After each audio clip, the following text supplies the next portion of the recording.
मद्र और शल्य, घोड़ों की शान में गर्व। नमस्कार दोस्तों, आज हम आपको महाभारत की एक ऐसी कहानी सुनाने जा रहे हैं जो दिखाती है कि कैसे कभी-कभी बाहर से दिखने वाली बातें अंदर की सच्चाई को छुपा लेती है। ये कहानी है मद्र और शल्य की, और खासतौर पर शल्य की, जो महाभारत के युद्ध में एक बहुत ही दिलचस्प किरदार थे। सबसे पहले बात करते हैं शल्य की। शल्य मद्र राज्य का राजा था, एक वीर योद्धा और घुड़सवार जिसे अपनी महारत और घोड़े की सवारी पर बहुत गर्व था। मद्र एक छोटा लेकिन शक्तिशाली राज्य था जो गांधार और अन्य राजवंशों के बीच बसा हुआ था। शल्य का परिवार पांडवों से जुड़ा हुआ था क्योंकि वो पांडवों के चाचा यानी उनके मामा थे। इस वजह से उनके दिल में पांडवों के लिए एक खास लगाव था।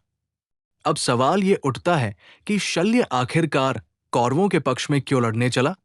इसका जवाब है, शल्य को धोखे से प्रभावित किया गया। कौरवों ने शल्य को बड़ी चतुराई से लुभाया, जैसे कोई खिलाड़ी अपने प्रतिद्वंद्वी को जाल में फंसाता है। उन्होंने शल्य के घोड़ों की सवारी और उसके शौर्य की तारीफों के पुल बांधे, उसकी महत्ता बढ़ाई और उसे भरोसा दिलाया कि युद्ध में उसकी भूमिका सबसे अहम होगी। शल्य, जो स्वाभिमानी और गर्वीले स्वभाव के थे, ऐसे भावनाओं में बह गए। वो सोचने लगे कि कौरवों की सेना में उनकी उपस्थिति से सब कुछ बदल जाएगा।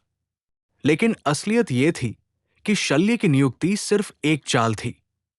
कौरवों ने शल्य को इस उम्मीद में बुलाया था कि उनके घोड़े की सवारी और उनकी सेना की ताकत से पांडवों का मनोबल टूटेगा।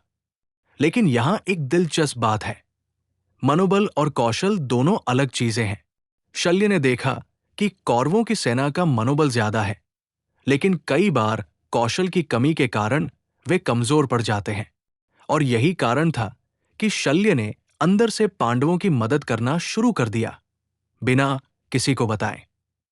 शल्य ने युद्ध के दौरान कई बार ऐसी चालें चली जिससे पांडवों को फायदा हुआ। जैसे कि जब कोई कौरवी योद्धा बहुत ज्यादा आक्रामक होता तो शल्य उसे शांत करने की कोशिश करता, या फिर अपनी सेना की रणनीति में छिपकर पांडवों के पक्ष में बदलाव लाता। ऐसा इसलिए क्योंकि वह जानता था कि नेतृत्व तभी सफल हो सकता है जब टीम के हर सदस्य का मन एकजुट हो और अंदर से समर्थन मिले। अगर नेतृत्व अपने ही अंदर से कमजोर हो तो बड़ी से बड़ी सेना भी हार जाती है। यहां हम एक आम उदाहरण ले सकते हैं। मान लीजिए एक क्रिकेट टीम में कप्तान तो बहुत जोर लगाता है, लेकिन अगर उसके साथी खिलाड़ियों का मन उसके साथ नहीं है तो जीत पाना मुश्किल हो जाता है। ठीक वैसे ही कौरवों के नेतृत्व में भी अंदर से असहमति और कमजोरियां थी, और शल्य ने इन्हीं कमजोरियों का फायदा उठाकर पांडवों की मदद की। अंत में शल्य का ये दोहरा किरदार हमें ये सिखाता है कि गर्व और सम्मान की भावना अच्छी होती है, लेकिन अगर हम धोखे में आकर फंस जाएं, तो हमें अपनी समझदारी और नैतिकता को भी नहीं खोना चाहिए। कभी कभी हमें अपने मन की सुननी पड़ती है, न कि सिर्फ बाहर की चमक दमक को देखना चाहिए। तो दोस्तों, आज की कहानी से हमें यह भी पता चलता है कि कैसे राजनैतिक चालें, भावनाओं का खेल और मनोबल की लड़ाई युद्ध के मैदान से कई गुना बड़ी होती है। शल्य का सफर हमें यह याद दिलाता है कि असली ताकत केवल बाहरी दिखावे में नहीं, बल्कि अंदर की ईमानदारी और सूझबूझ में होती है। आशा है आपको ये कहानी पसंद आई होगी।